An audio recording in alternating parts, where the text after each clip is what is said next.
అందరికీ నమస్కారం. ఇవాళ మనతో ప్రముఖ ఆస్ట్రాలజర్ జ్యోతిష్య పండితులు మాడుగుల శివప్రసాద్ గారు మనతో ఉన్నారు. జూన్ నెలలో ఏ రాశుల వారికి ఎలా ఉంటుందో ఒకసారి ఆయన మాటలను తెలుసుకుందాం. గురుగారు నమస్కారం. ఆశీర్వచనం నాయన. గురుగారు, జూన్ నెలలో ఒకసారి రాశి ఫలాల గురించి ఒకసారి కాస్త వివరించండి గురుగారు. శ్రీ మహాగణాధిపతయే నమః. ఐం మహాసరస్వత్యే నమః. శ్రీ లలితాంబికాదేవియే నమః. రాశి ఫలాల కార్యక్రమంలో భాగంగా జూన్ 1వ తేదీ నుండి నెలాఖరు వరకు 12 రాసుల వాళ్లకు కూడా ఎలా ఉంటుంది, ఏమిటి, ఏమి మేలు జరుగుతుంది, ఏమేమి పనులు చేసుకోవచ్చు అనేటువంటి విధి విధానాలు ప్రతి నెల చెప్పుకున్నట్టుగానే ప్రతి మాసము తెలుసుకునేట్టుగానే ఈసారి కూడా తెలియజేయటం అనేటువంటిది జరుగుతూ ఉన్నది.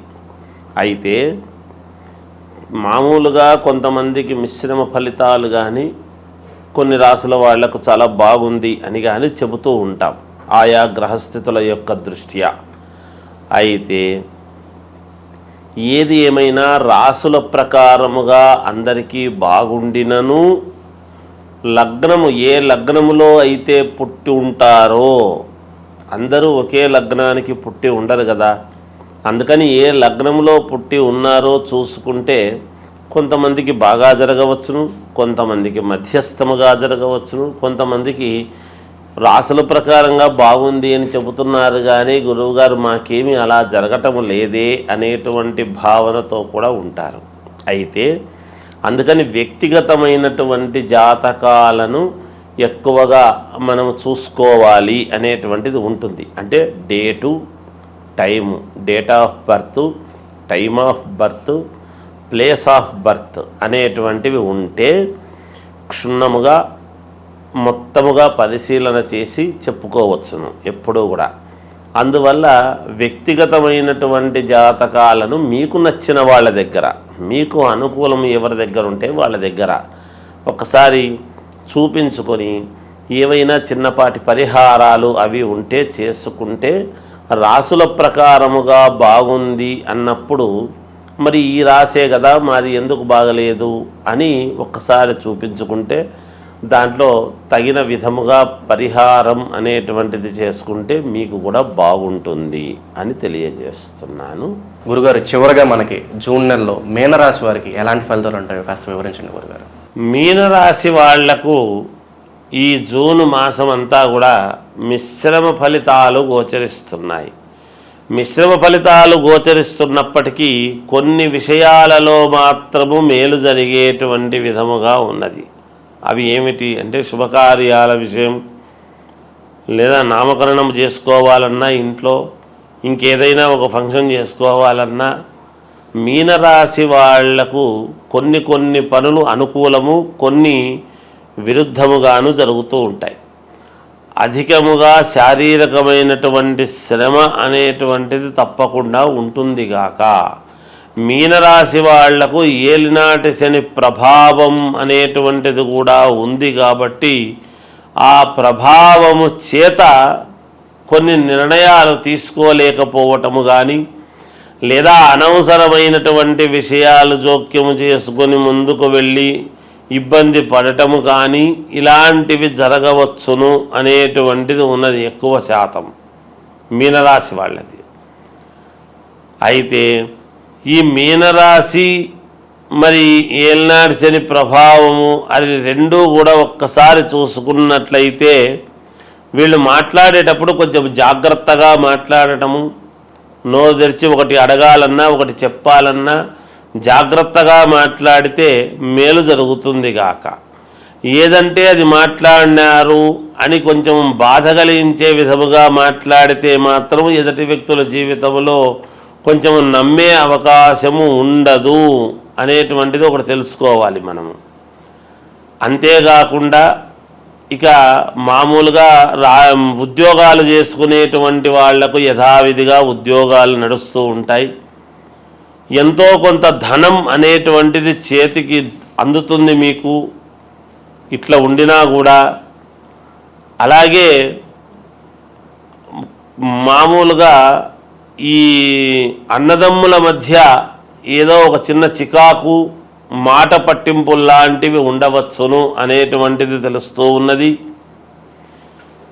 కనుక జాగ్రత్తగా ఉండండి, మేలు జరుగుతుంది. మాట్లాడేటప్పుడు జాగ్రత్తగా మాట్లాడితే అన్నీ అనుకూలించేటువంటి విధానముగానే ఉంటుంది గాక. ఇక మీనరాశి వాళ్ళది దూర ప్రయాణాలు చేసేటువంటివి ఏమైనా ఉంటే గనక జాగ్రత్త వహించి వెళ్ళండి. తప్పనిసరి అయితేనే వెళ్ళండి, లేదంటే వాయిదా వేసుకుంటే మంచిది కాక. చెప్పుడు మాటలు వినటం అనేటువంటిది లేకుండా జాగ్రత్తగా 1-2 సార్లు ఆలోచన చేసుకొని మీరు నిర్ణయాలు తీసుకోండి. మీనరాశి వాళ్లకు మేలు జరుగుతుంది గాక. అప్పుడు ఇక సినిమా రంగంలో ఉండేటువంటి వాళ్లకు పర్వాలేదు. విద్యార్థులకు కొంతవరకు అనుకూలముగానే ఉన్నది, ఎటువంటి ఇబ్బంది ఉండదుగాక. కొంతవరకు మేలు జరిగినా మేలే కదా అనేటువంటి భావనతో మీరు సంతోషిస్తారు.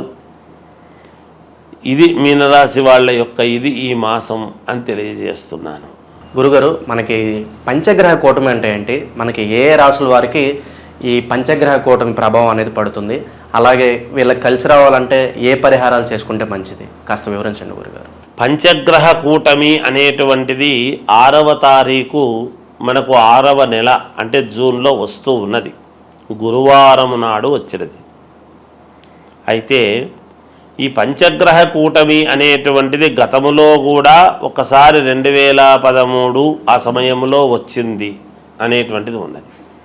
ఈ షష్టగ్రహ కూటమి అనేటువంటిది, పంచగ్రహ కూటమి అనేటువంటివి ఈ కూటములు అనేటువంటి వచ్చినప్పుడు ఏమవుతుంది అంటే, బలమైనటువంటి గ్రహాలు ఎప్పుడైతే ఒక చోట ఒకే రాశిలో కలుస్తాయో ఆ ప్రభావము ఎవరెవరి మీద ఉంటుంది, మంచి ప్రభావం ఉంటుందా, చెడు ప్రభావము ఉంటుందా అనేటువంటిది ఉంటాయి అటు ఉంటాయి ఇటు ఉంటుంది గాక. కొన్ని రాశులకు కొన్ని గ్రహాలు వేవులో పడ్డప్పుడు ఆ వ్యతిరేక ఫలితాలు అనేటువంటివి చూపిస్తాయి. అంటే ఇబ్బందులు కలిగినప్పుడు ఇబ్బందులు చూపిస్తాయి. సవ్యమైనటువంటి చోట మిత్రుడి స్థానంలోనూ అనుకూలమైనటువంటి స్థానంలో ఉన్నప్పుడు అనుకూలవంతమైనటువంటి చూపిస్తాయి. అవి ఏ గ్రహాలు అనేటువంటిది ఒక్కసారి మనం ఆలోచన చేసుకోవాలి. ఏమిటి అంటే, రవిచంద్రులు కాలగమనానికి 2 అనుకూలమైనటువంటివి. ఉదయము మామూలుగా సూర్యుడి యొక్క ప్రభావము, రాత్రికి చంద్రుడి ప్రభావము. ఈ 2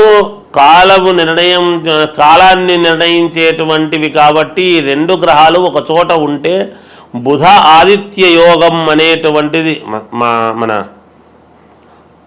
అందులో బుధుడు కూడా ఉన్నాడు. రవి బుధులు ఉండేటువంటి దాని వలన బుధాదిత్య యోగం అనేటువంటిది కూడా ఉన్నది. అలాగే శుక్రుడు అక్కడే ఉన్నాడు, గురువు అక్కడే ఉన్నాడు. మొన్ననే 1వ తారీఖు వృషభంలోకి గురువు వచ్చినటువంటి సంగతి కూడా అందరికీ తెలిసిండేటువంటిదే.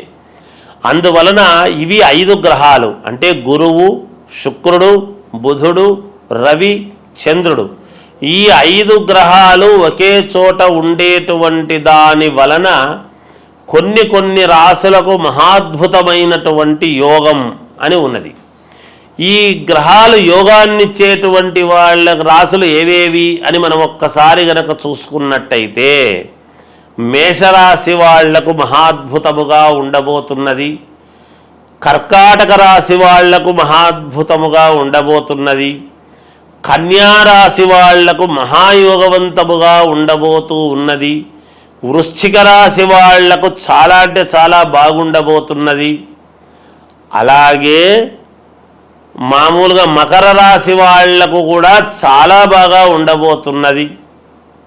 ఇక కుంభరాశి వాళ్లకు కూడా కొంతవరకు బాగానే ఉంటుంది. అయితే ఇందులో ఇప్పుడు నేను చెప్పని గ్రహాలు ఉంటాయి కదా, ఇవి కొంచెము చిన్న ఇబ్బందికరమైనటువంటి పరిస్థితి.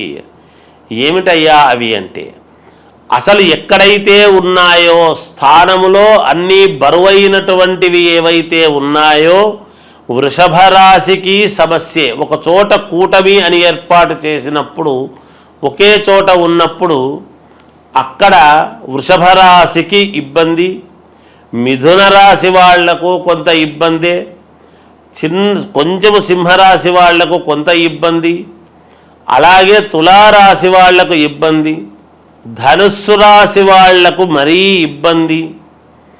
వీటి వలన ఏమిటి, ధనుస్సు రాశి వాళ్లకు ఇంకోటి కూడా ఉంది. దీంట్లో ఒక చిన్న ఇది చెప్పుకోవాలి మనం. ఎవరైనా గర్భవతులుగా ధనుస్సు రాశి వాళ్ళు గనక ఉన్నారు అంటే కొంచెము జాగ్రత్తగా ఉండాలి అనేటువంటిది ఉన్నది ఒకటి. అలాగే మీనరాశి వాళ్ళది ఇబ్బంది ఏమీ లేదు, చిన్నపాటి ఇది ఉంటుంది దానికి. ఇలా కొన్ని రాసుల వాళ్లకు కొంత ఫలితాలు ఇవ్వటములో తారుమారవుతాయి.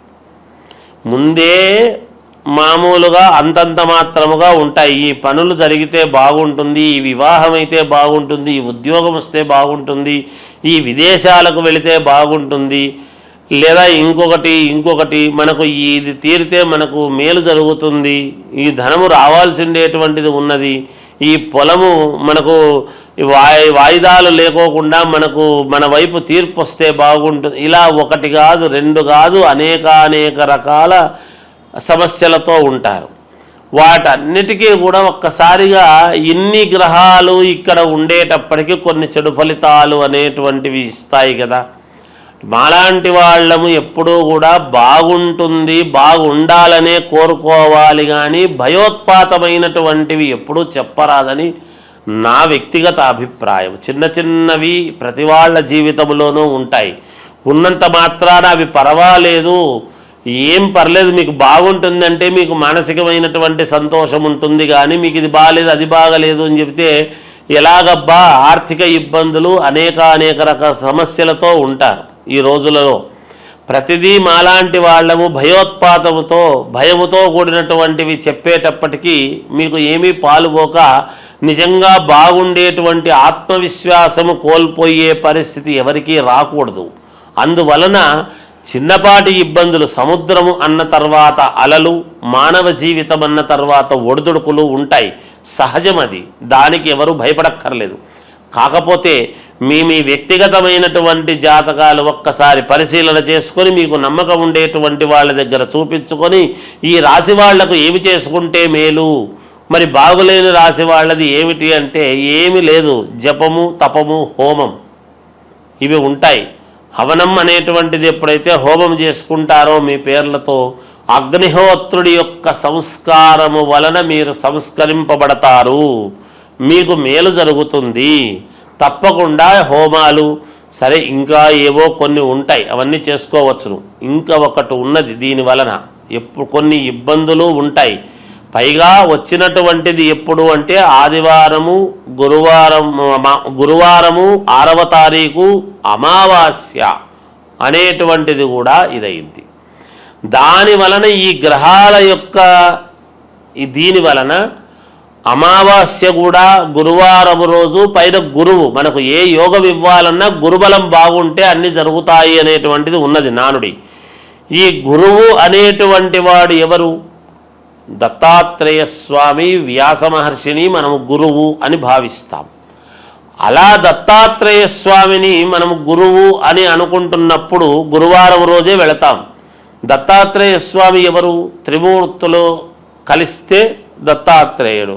దత్తాత్రేయుడి దగ్గర 4 వేదాలు, 4 వేదాలకు సంబంధించినటువంటి ఇది. అలాగే ఈరోజు ఎవరైనా యంత్ర పూజలు చేసుకునేటువంటి వాళ్ళము, మాలాంటి వాళ్ళం మేము చేసేటువంటిది ఏమిటి అంటే మామూలుగా తాంత్రిక విద్యలు అని ఉంటాయి. అవేమి చెడు కాదు. తాంత్రిక విద్యలు అంటే శీఘ్ర ఫలితాలు రావటానికి అని ఉంటుంది. ఎవరికైనా ఏదైనా కావాలి అన్నప్పుడు తాంత్రిక విద్యలతో శీఘ్ర ఫలితాలు రావటానికి కొన్ని ప్రయోగాలు ఉంటాయి. అవి కొంచెం విశేషమైనటువంటి ప్రయోగాలు ఉంటాయి. మనకు అనుకూలముగా జరగటానికి ఒక పని అనేటువంటిది చేసుకోవటానికి అది మనము ఏదైనా ఒక పని మన వశం కావాలి అని అనుకున్నప్పుడు, వశము కావాలి అంటే అందరూ తప్పు అర్థం చేసుకుంటుంటారు. ఏదో అనవసరమైనవన్నీ మన వశం కావాలి, చెయ్యాలి అని అనుకునేటువంటి ఇది ఉంటుంది. అలా ఉండకూడదు ఎప్పుడూ కూడా. ఎందుకంటే మనకు ఒక మంత్రము మన వశము కావాలి, ఒక ఉద్యోగము మనకు కావాలి అని ఇలా కొన్ని ఉంటాయి, శీఘ్రముగా తొందరగా మన కోరికలు ఫలించాలి అనేటువంటివి. అలా శీఘ్ర ఫలితాలు రావటానికి యంత్ర పూజలు అని ఉంటాయి.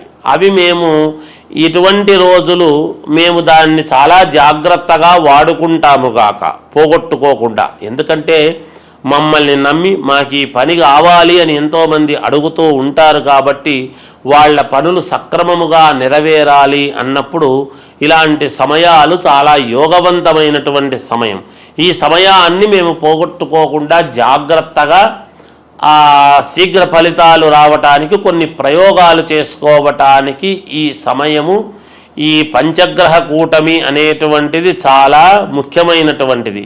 మీరు కొన్ని సినిమాల్లో చూస్తుంటారు, ఫలానా రోజు ఒకే లైన్లోకి గ్రహాలన్నీ వస్తుంటాయి అంటే ఈ కొంచెము ఏవేవో కొన్ని వీటికి సంబంధించినటువంటివి అవన్నీ ఇగో ఇలా వస్తుంది, ఈ వజ్రం వస్తుంది, ఇవి దొరుకుతాయి, ఈ నిధులు ఇలా ఉంటాయి అనేటువంటివి వింటూ ఉంటాం. అవన్నీ ఊరికే కాదు, నిజంగా కూడా శాస్త్రాలలో ఉన్నటువంటివే. ఎవరు సినిమాలు కూడా తప్పుగా తీయరు, ఎంతో ప్రామాణికము ఉంటేనే చూసి తీస్తారు, ఏదో ఒకటిలే అని చెప్పి తీయరు. అందుకని ఇది ఈ పంచగ్రహ కూటమి అనేటువంటిది కొన్ని విషయాలకు చాలా యోగవంతమైనటువంటిది. మనము యోగం ఏదో అది మాట్లాడదాం. ఇబ్బందులు ఉంటే చిన్న చిన్న ఇబ్బందులు ఉండేటువంటి వాళ్ళు వాటిని సర్దిద్దుకుంటారు గాక, ఇబ్బంది ఏమీ లేదు. కనుక ఈ శీఘ్ర ఫలితాల కోసం చేసేటువంటి దానికి కూడా ఇది పనికి వస్తుంది. అనుష్ఠానం చేసుకునేటువంటి వాళ్లకు మహద్భాగ్యముగా భావించుకోవాలి. మాలాంటి వాళ్ళము మేము శీఘ్ర ఫలితాలు రావటానికి ఎన్నో ప్రయోగాలు వంటివి చేస్తూ ఉంటాము కాబట్టి ఇది మంచి సమయముగానే భావిస్తున్నాము. వ్యక్తిగతమైనటువంటి ఈ రాసులు ఇబ్బందులు ఉండేటువంటి వాళ్ళు మీకు తగినటువంటి వాళ్ళ దగ్గర ఒక్కసారి మీ జాతకము చూపించుకొని దానికి తగ్గట్టుగా జపము పరిహారము చేసుకొని హోమ కార్యక్రమాలు అవి చేసుకోండి. ఎవరైనా ఏదైనా ఉంటే అడగండి, తెలియజేస్తాము గాక. జయోస్తు. పంచగ్రహ కూటమి గురించి చాలా చక్కగా వివరించారు గురుగారు. అలాగే దీని ప్రభావం ఏ రాశుల వారి మీద ఉంటుందో కూడా తెలియజేసినందుకు మాకు ధన్యవాదాలు. జయోస్తు.